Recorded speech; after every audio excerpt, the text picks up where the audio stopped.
He built an empire in 90 seconds. Qin Shi Huang explained emperor, tyrant, visionary. The man who forged China is a figure of staggering contradictions. His story isn't just history, it's the blueprint for an empire that would last 2 millennia. But who was he really? He was born Yingzheng in 259 BCE, a prince of the Qin state during the chaotic Warring States period. He took the throne at just 13, a boy king in a world of sharks.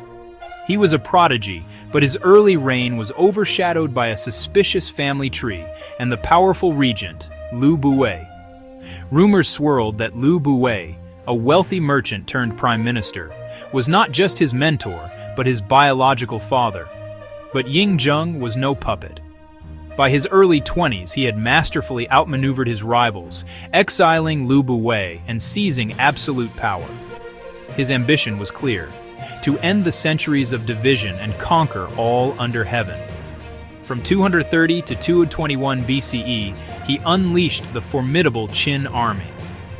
In a breathtaking 9-year campaign, he crushed the 6 rival states one by one, extinguishing dynasties that had ruled for centuries.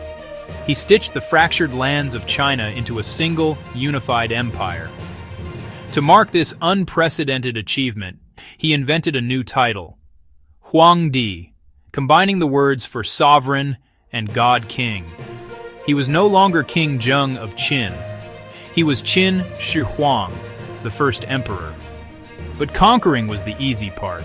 Ruling was the real challenge. To prevent his new empire from shattering, he centralized everything with ruthless efficiency. The old feudal states were abolished, replaced by 36 commanderies governed by officials appointed based on merit, not birth. He enforced one currency, one standardized script to unify communication, and one system of weights and measures to streamline trade and taxation. A vast network of roads and canals was built, connecting the empire's heart to its farthest reaches.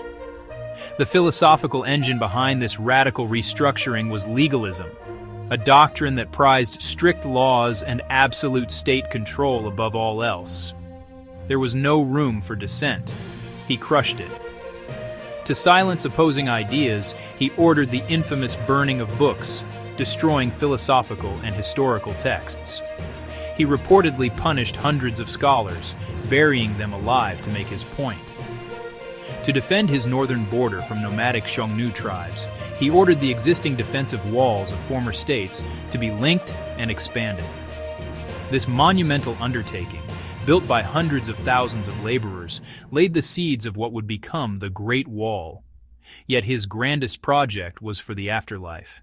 He commissioned a colossal mausoleum, a subterranean palace to house him in death, and to protect him for eternity, it was guarded by the silent, staring ranks of the terracotta army, thousands of life-sized, unique soldiers, chariots, and horses. As he aged, the man who had conquered the world became obsessed with conquering death itself. He was desperate for immortality. Ironically, his quest for eternal life likely hastened his end.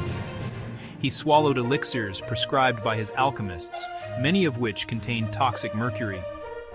He died in 210 BCE while on a tour of his empire, chasing forever only to meet a mortal end. His empire barely outlived him. Weakened by court intrigue led by the eunuch Zhao Gao and crushed by the weight of its own harsh rule, the Qin dynasty fell just 3 years after his death. But his legacy was permanent. The succeeding Han dynasty, and every dynasty after, built upon the foundations he had laid. His reforms became the template for imperial China. Ambitious, brutal, unforgettable. Was he a tyrant who ruled through fear, or the visionary architect of Chinese unity? The truth is, he was both. He unified a nation with language and law, but also with fire and sword, leaving behind a staring army that won't let history look away.